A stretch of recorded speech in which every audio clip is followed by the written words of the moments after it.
Hi, I'm Amy Cardoso and welcome to Art This Week. On this week's episode, we visit the Kimbell Art Museum, and our interviewer, Janelle Montgomery, speaks with curator George Shackford about the exhibition, Turner's Modern World. Now for Art This Week.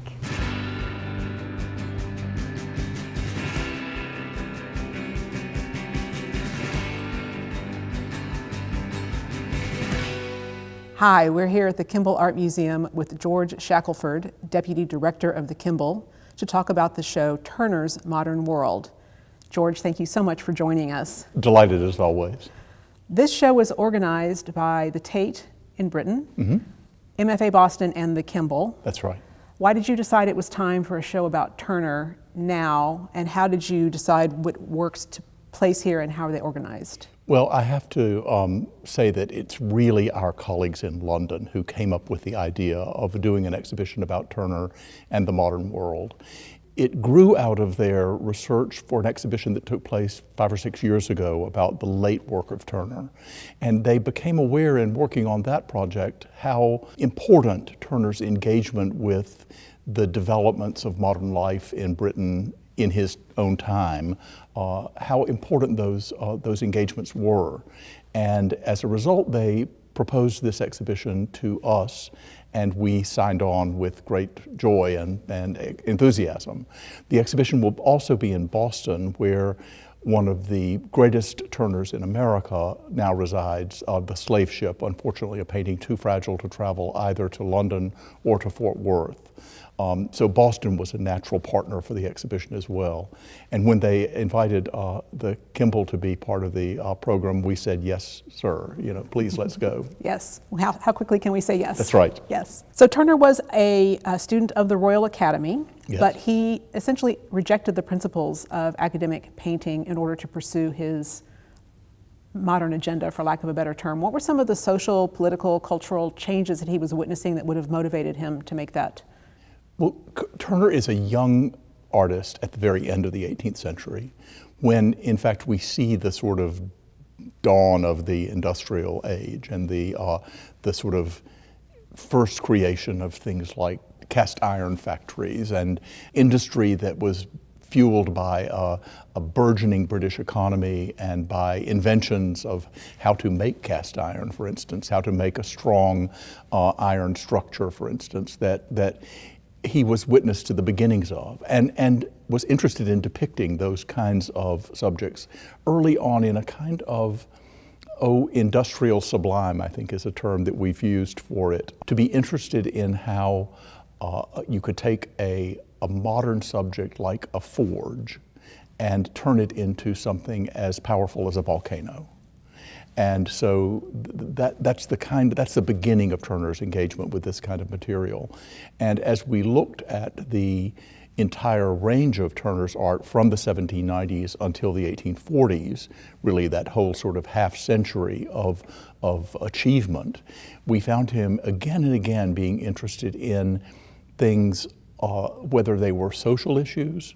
There's a painting that I say is effectively about income inequality. There are paintings that are about military might and the tragedy of war. There are paintings that are about the Industrial Revolution, the invention of the steam engine, the transformation of power and movement in Britain through the invention of steam travel, basically, and railroad travel. And there are just time and time again when Turner comes back to a subject that wouldn't have existed 20 or 30 years before. And so we find him really fascinated by subjects like that, and charting that development was the joy of the show. It's almost hard to believe that the same artist painted the gritty industrial scene, the interior of a cannon foundry, and also England, Richmond Hill on the Prince Regent's birthday, which looks a lot like a fête gallant from a couple of centuries before. Absolutely. What does that say about his shifting priorities and his audience and patronage? Well, I think that he has more than one string in his bow, shall we say, and he is an artist who, at the beginning on a kind of private scale, investigate things like a cannon foundry. But he painted a picture like England, Richmond Hill on the Prince Regent's birthday to send to exhibition.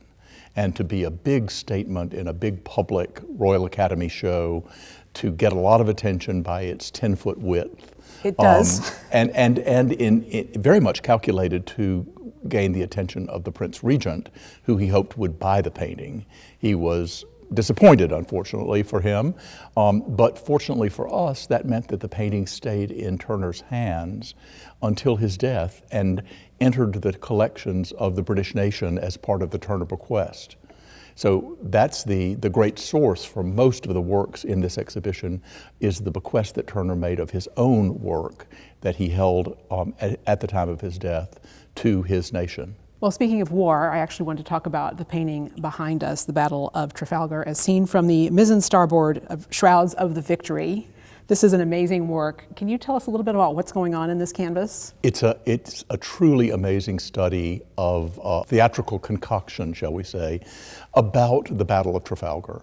And at the lower left-hand side of the picture, we see the deck of the ship Victory, which was Lord Nelson's battleship, surrounded by the ships of the combined French and Spanish navies, which he is attacking and successfully defeating in this battle, which took place off the coast of Spain. What his goal was to head them off at the pass before the navies of the Napoleonic navies could ever reach Britain and invade Britain. So he goes out into the Atlantic and off the coast of Spain at Trafalgar. He engages with the navies in this battle and essentially takes the British force and rams the French and Spanish force from the side, splits them up, and in this calculated strategical tactic, he wins the battle, but he loses his life. And that is probably the sort of central event that we see going on in this painting, which is the death of Nelson at the foot of the mast of his own ship, the Victory. We see the gun going off that's shot him.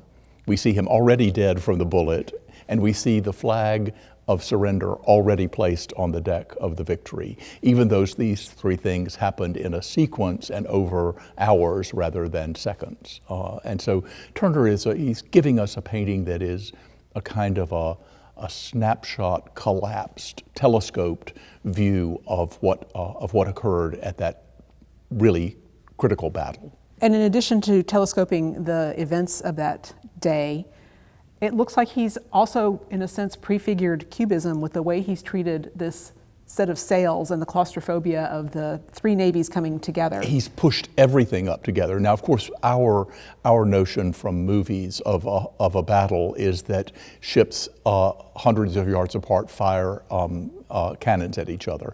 Well, in fact, they get a lot closer to each other to have a really good battle. And that's, in fact, what happened at Trafalgar. There is a kind of claustrophobia.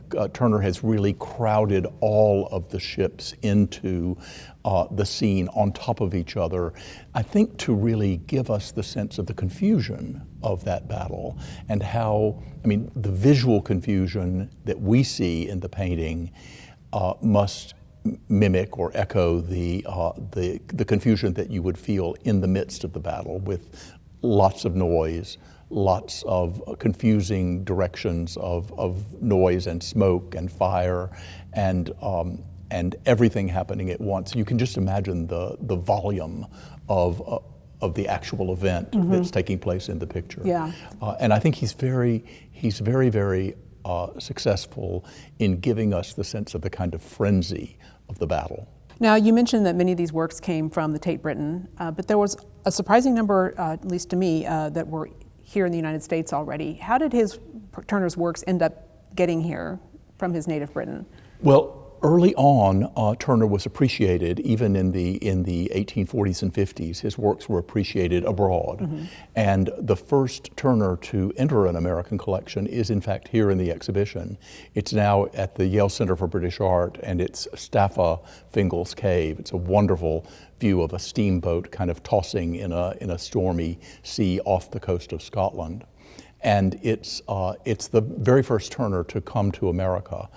Turner was actively collected by museums from the Center for British Art, which is basically a 20th century collection formed in the 20th century, to museums like the Metropolitan Museum of Art, the Kimbell.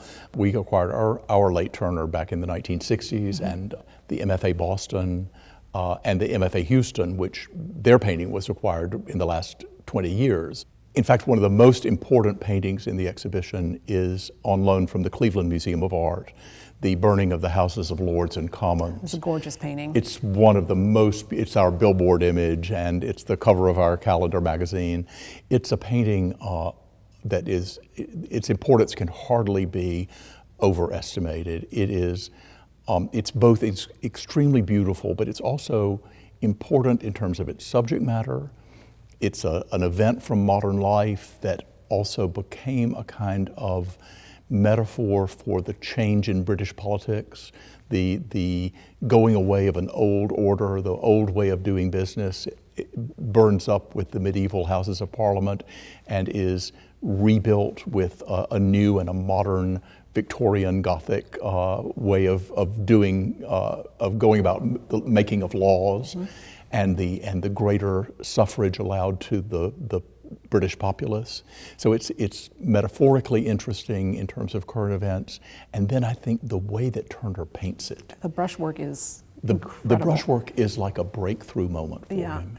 And it really is, in the mid-1830s, a painting that sort of turns in a new direction and turns towards the really expressive, dynamic, the kind of wild Turner that is what we, in a way, define as Turner's greatest characteristic, is that ability to take paint just to the edge of being out of control, and to make it look like he's risking losing control of it, but we know that he knows exactly what he's doing the whole time.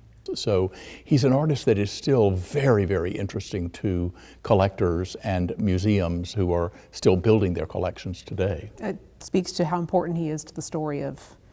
He's essential to the story of English painting. I'll go out on a limb and say he is the greatest artist that England ever produced. And I think this exhibition gives you a sense of that grandeur and that accomplishment. So it's interesting you brought up Staffords Cave, because that is one of my favorite paintings in the exhibition. The atmospheric effects that he creates and the way that tiny little steamboat tries to confront this giant storm that's coming in. I mean, how did he come to even envision that? I mean, how did you get to Staffa before there was a steamboat? Well, you had to go, I suppose, by sail and by rowing. I would assume you had to row ashore, and maybe even off a steamboat you had to row ashore, because it was not as if there were an easy pier to get to and fro. But I think it's a painting that it does harken back to the great naval paintings of the 17th century in Holland, of which he was a real student. So he knows about, a painting like our own Rysdale of a storm at sea. And so he's aware of that tradition of marine painting. But I think that his very clever combination of these overwhelming natural elements, whether it's the rain coming in, the sun sitting in the distance against the storm, the light from the sun coming in at an improbable angle and hitting the cliff behind the boat, and then the way the trail of smoke from the smokestack is dark, dark, dark, and then as it emerges into the sunlight, it evaporates into a kind of beautiful brown color, and he's got the eye and the imagination to having seen that kind of thing happen in nature, he can recall it and reproduce it on a canvas. And he does something similar, I think, with Hannibal crossing the Alps, where those forces of nature become like the entire canvas, even though with the title he's telling us this is a narrative piece, and if you have to work really hard to find out what the narrative is. But it's really about an alpine storm. I mean, it's about an overwhelming incident of nature that nonetheless how Hannibal is going to persevere and make it across the Alps. We know he's going to do it, and of course, a stand-in for Napoleon. Right, because that is the war that defined kind of Turner's period. Absolutely. Yeah, in so many ways. Yep. Yes. The exhibition really benefits from including two unfinished works by Turner. One of them is The Disaster at Sea, where you can see how he has started to build up the surface of the canvas, but he's not quite gotten it to that finished point. Exactly. And there was another one, I believe, in the Venice section. Yes, that's basically, there's a painting of Santa Maria della Salute. Oh, yes, that's it. That is barely legible as a view. The longer you stare, the easier it is to begin to see a dome in the middle distance. I believe that that painting is essentially the first layer for a picture that would have had a lot more detail. But it's the kind of first layer that an artist like Whistler was able to encounter when he comes to London and sees the Turner bequest and is able to see, I mean, that's part of the Turner that he experiences. Even though during Turner's lifetime, you never would have been allowed to see that painting.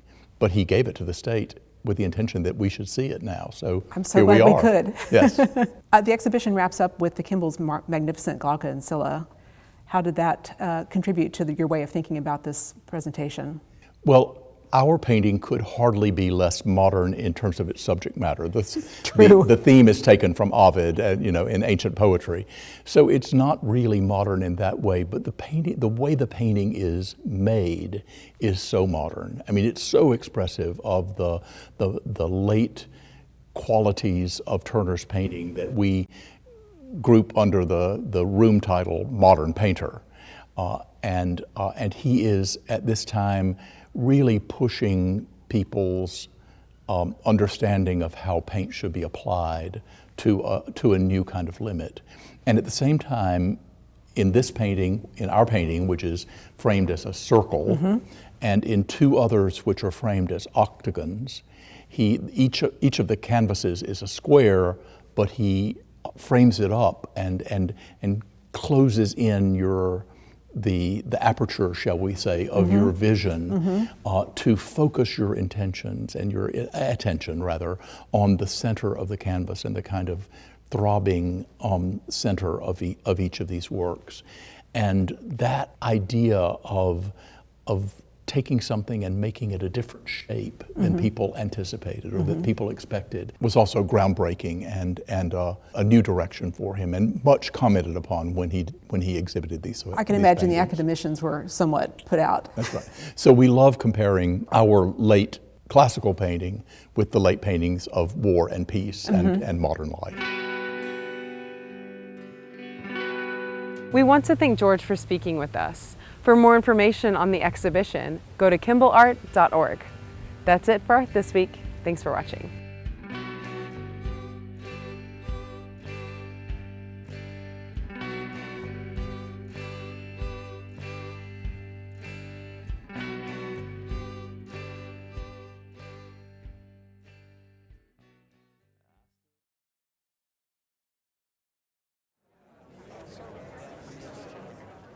Find all of our videos and sign up for our newsletter at artthisweek.com. Follow us on Facebook, Instagram, YouTube, and Twitter.